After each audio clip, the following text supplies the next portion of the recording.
Halo semuanya, hari ini kita akan bedah tuntas salah satu konsep paling dasar, tapi seringkali bikin pusing di dunia kelistrikan, yaitu rangkaian seri arus bolak-balik atau AC. Oke, kita mulai langsung dengan sebuah pertanyaan yang menarik. Kenapa sih di rangkaian AC, kalau kita punya beberapa komponen, total tegangannya itu bukan sekedar hasil penjumlahan biasa? Nah, di sini kita akan bongkar rahasianya. Untuk menjawab pertanyaan tadi, kita harus kenalan dulu nih sama bahasanya sinyal AC. Dan semuanya itu dimulai dari bentuk dasarnya, yaitu gelombang sinusoidal. Coba perhatikan diagram yang keren ini. Diagram ini menunjukkan bagaimana sebuah gelombang tegangan atau arus AC itu sebenarnya terbentuk.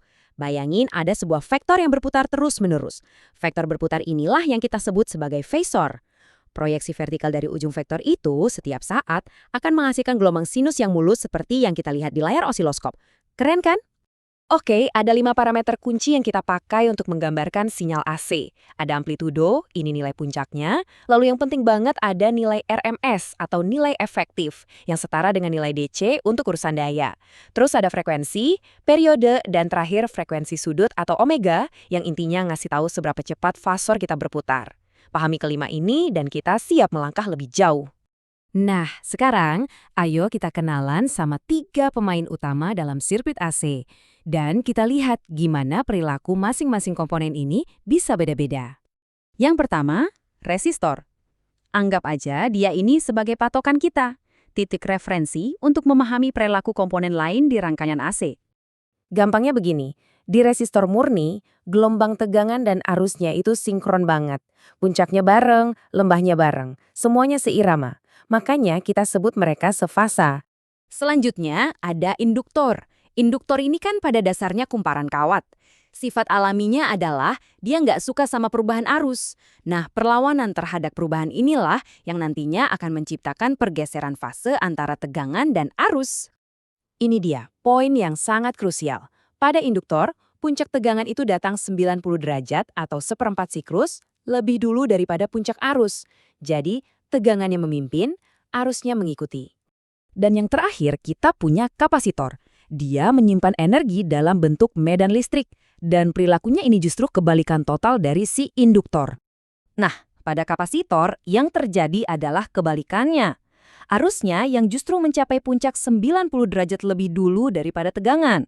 Jadi, bisa dibilang arusnya yang memimpin dan tegangannya yang mengikuti atau tertinggal. Oke, karena ada perilaku yang saling mendahului dan tertinggal ini, kita jadi nggak bisa pakai matematika penjumlahan biasa lagi. Nah, disinilah alat analisis yang super elegan bernama fasor datang untuk menyelamatkan kita. Jadi, fasor itu ibaratnya kita ambil foto dari vektor berputar yang kita lihat tadi. Kita bekukan gerakannya sesaat. Dengan begitu, masalah gelombang bolak-balik yang tadinya butuh kalkulus, sekarang berubah jadi masalah geometri yang jauh lebih simpel. Kita nggak lagi menjumlahkan gelombang, tapi kita menjumlahkan vektor. Jauh lebih mudah.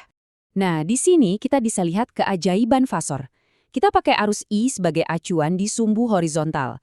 Karena di resistor tegangannya sefasa, fasor tegangan resistor VR juga ada di sumbu horizontal.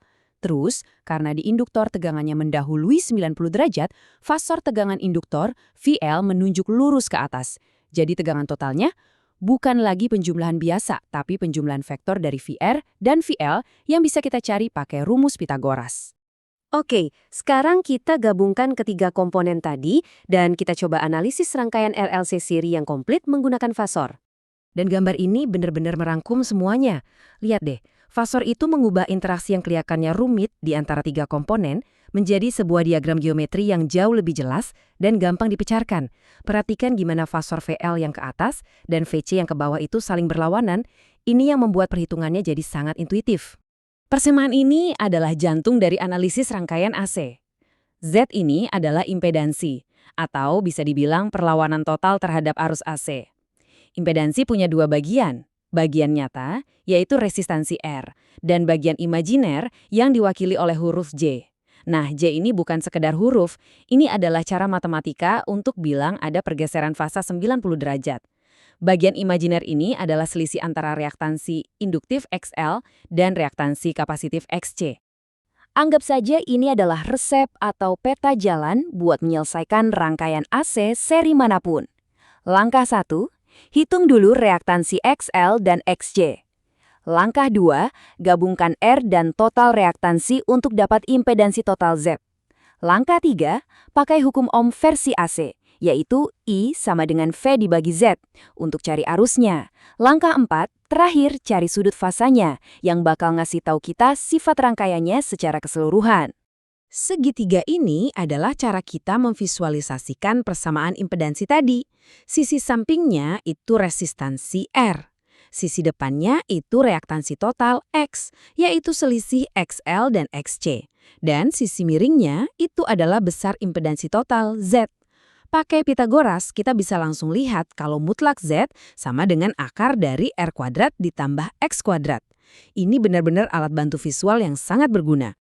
Oke, jadi kenapa sih kita repot-repot belajar ini semua? Karena prinsip-prinsip inilah yang sebenarnya mengatur hampir seluruh dunia kelistrikan modern di sekitar kita. Sudut fasa V yang kita dapat dari segitiga impedansi tadi ternyata punya peran besar dalam urusan daya. Daya aktif, P, ini daya yang beneran dipakai untuk kerja, dan itu terkait sama kosinus V. Daya reaktif, Q, ini daya yang cuma bolak-balik disimpan dan dilepas sama induktor dan kapasitor, terkait sama sinus V. Nah, efisiensi sistemnya diukur dengan faktor daya, yang nilainya adalah kosinus V. Makin dekat ke angka 1, artinya makin efisien sistem kita. Jadi ini semua bukan cuma teori di atas kertas. Contohnya, koreksi faktor daya di pabrik-pabrik besar itu pakai kapasitor untuk melawan efek induktif dari motor, dan ini bisa menghemat biaya listrik yang luar biasa besar. Atau filter di radio kita, itu pakai rangkaian RLC untuk memilih frekuensi stasiun radio mana yang mau kita dengarkan. Semuanya pakai prinsip ini. Seperti yang dibilang di kutipan ini, pemahaman soal fasor itu adalah fondasinya. Mau merancang jaringan listrik satu negara yang stabil, atau memastikan sinyal di ponsel kita jernih, semuanya berakar pada prinsip-prinsip yang baru saja kita diskusikan. Nah, sekarang Anda sudah punya perangkat untuk menganalisis tarian tak kasat mata dari listrik AC. Pertanyaannya adalah, masalah apa yang akan Anda pecahkan, atau inovasi apa yang akan Anda ciptakan dengan pengetahuan ini?